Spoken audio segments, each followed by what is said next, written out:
Last video જોયો કે નહીં? ખાસ જોજો, કારણ કે એમાં આપણે પહેલા ભાગમાં વાત કરી કે એજન્ટના ચુંગલમાં ફસાઈ અને કેવી રીતે લોકો પોતાના વિઝા રિજેક્શન માટે પોતે જ પ્રોવોક કરે છે. હવે આજનો બીજો વિડીયો છે ને એ એના કરતાં પણ વધારે ઇમ્પોર્ટન્ટ છે. આપણે આજે વાત કરવાના છે SOPની, એટલે સ્ટેટમેન્ટ ઓફ પર્પસ. તમે શા માટે કેનેડા જાઓ છો અથવા બીજા કોઈ દેશમાં જાઓ છો, તમે શું કામ એના દેશમાં એન્ટ્રી લેવા માંગો છો, તમે જે પ્રકારના વિઝા પછી તમે સ્ટડી લીધા હોય કે PR માટે એપ્લાય કરતા હો અથવા સ્પાઉસ કે વિઝિટર વિઝા માટે જો તમે વાત કરતો તો તમે શું કામ જાઓ છો, એ બાબતની ડિસ્કશન કરતો એક લેટર, આખો વિગતવાર માહિતી આપતો લેટર એટલે SOP. અને આ SOPની અંદર જ્યારે ભૂલ થાય ત્યારે એવા ધંધે લાગીએ છીએ કે રિજેક્શન 100% નક્કી અને નક્કી. જો તમારા વિઝા નજીકના ભવિષ્યમાં કે ભૂતકાળમાં પણ રિજેક્ટ થયા હોય તો તમે તપાસ કરજો. એનું એક કારણ આ નબળી SOP પણ હોઈ શકે છે. આજના વિડીયોમાં આપણે એ જ વાત કરવાની છે કે કઈ રીતે SOP તમારા માટે નુકસાનકારક બની શકે છે અને SOP છે શું મૂળ.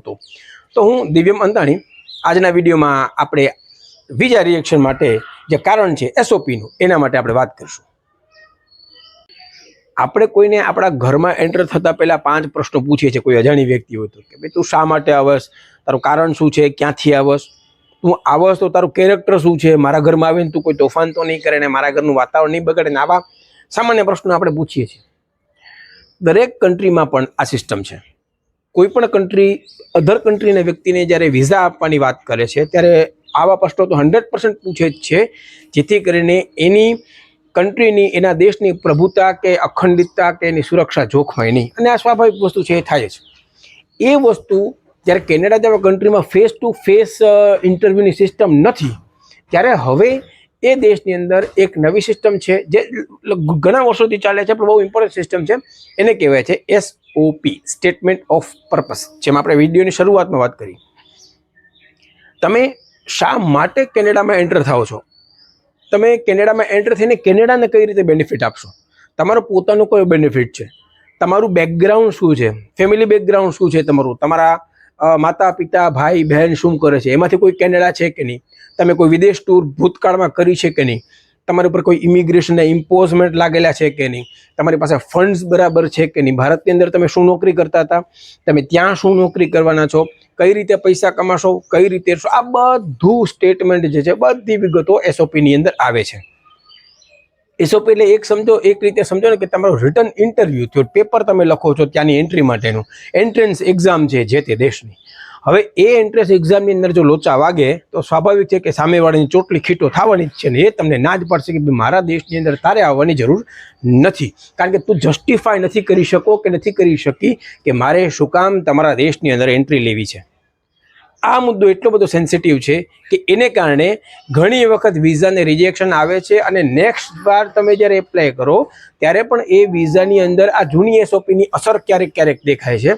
અને એક વખત એને કારણે SOPને કારણે જો વિઝા રિજેક્ટ થયા તો બીજી વખત પણ એ વિઝા રિજેક્શન આવવાની શક્યતાઓ વધી જાય છે. એક આદર્શ SOP કેવી હોય એના માટે ઘણા બધા નમૂનાઓ તમને ગૂગલની અંદર મળી જશે, પણ એક તમને નવી વાત કરું, ગુજરાતની અંદર પણ પ્રોફેશનલ SOP રાઇટર્સ હવે આવે છે. તમે 1500 કે 2000 રૂપિયા એ લોકો કદાચ ચાર્જ કરે છે, I don't know the exact price, લગભગ એટલો ચાર્જ છે. એ ચાર્જ કરી અને એ તમને તમારા ડિટેલ્સ, સામાન્ય ડિટેલ્સ પૂછે અને એની ઉપરથી તમને વ્યવસ્થિત SOP તૈયાર કરી દે છે. ઘણા બધા એજન્ટ્સ પણ આનો ઉપયોગ કરે છે, પણ મેં તો જેમ આગલા વિડીયોમાં કહ્યું, એજન્ટ્સ પ્રથામાં મને રસ નથી, મને વિશ્વાસ પણ નથી, એટલે એ સાઈડ ન જતા આપણે આ બાજુ વિચારીએ કે આપણે પોતે બાકીના ડોક્યુમેન્ટેશન જો આપણું પરફેક્ટ હોય ને આપણે કદાચ SOP લખવામાં, એની સ્ટાઇલમાં કોઈ પ્રશ્ન થતો હોય તો 1500 કે 2000 રૂપિયા દઈ અને પ્રોફેશનલ SOP લખાવી લેવી આપણા માટે બેનિફિટ છે.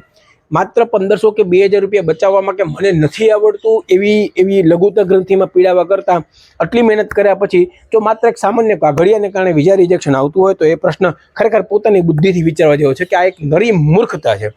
તો મિત્રો, આ પણ બીજું રીઝન હતું કે નબળી SOP અથવા અસ્પષ્ટ SOPને કારણે પણ વિઝા રિજેક્શનનો રેશિયો બહુ મોટો છે. આપણે એ નક્કી કરવું છે કે આપણે જવું છે, જો જવું હોય તો પ્રોફેશનલ SOP લખાવી લેવી બહુ સારી. ગૂગલની અંદર સર્ચ કરવાથી કે અમદાવાદમાં પણ ઘણી જગ્યાએ સર્ચ કરવાથી તમને પ્રોફેશનલ SOP રાઇટર્સ આરામથી મળી જાય છે. પણ એ નાનકડી વસ્તુ માટે થઈને આપણે આપણી વિઝાની આખી પ્રોસેસ દૂરધાણી કરી દઈએ, એ વસ્તુ ટોટલ બુદ્ધિહીન છે. તો આપણે નેક્સ્ટ ટાઈમ જ્યારે પણ હવે વિઝા માટે એપ્લાય કરશું અથવા વિઝા પ્રોસેસ ચાલુ હશે અથવા આપણે કોઈ પણ સ્ટેજમાંથી પસાર થતા હશું ત્યારે વસ્તુ ખાસ ખ્યાલ રાખશું કે એસઓપી ઉપર સૌથી વધારે મહત્વ આપણે આપશું. તો મિત્રો આજનો વિડીયો કેવો લાગ્યો મને કોમેન્ટમાં જણાવજો અને ખાસ કહેજો કે તમે આ વિડીયોથી નવું શું શીખ્યા. અને નેક્સ્ટ જ્યારે ત્રીજો વિડીયો આવશે આપણો તો એનાથી પણ ઇમ્પોર્ટન્ટ છે પાછલા 2 વિડીયોથી, તો એને પણ આપણે જોવાનું નહીં ચૂકીએ. ને આ બાજુ મારા 2 વિડીયો ને આ બાજુ સબસ્ક્રાઈબનું બટન ચોક્કસથી આપણે ખબર છે શું કરવું. નમસ્કાર.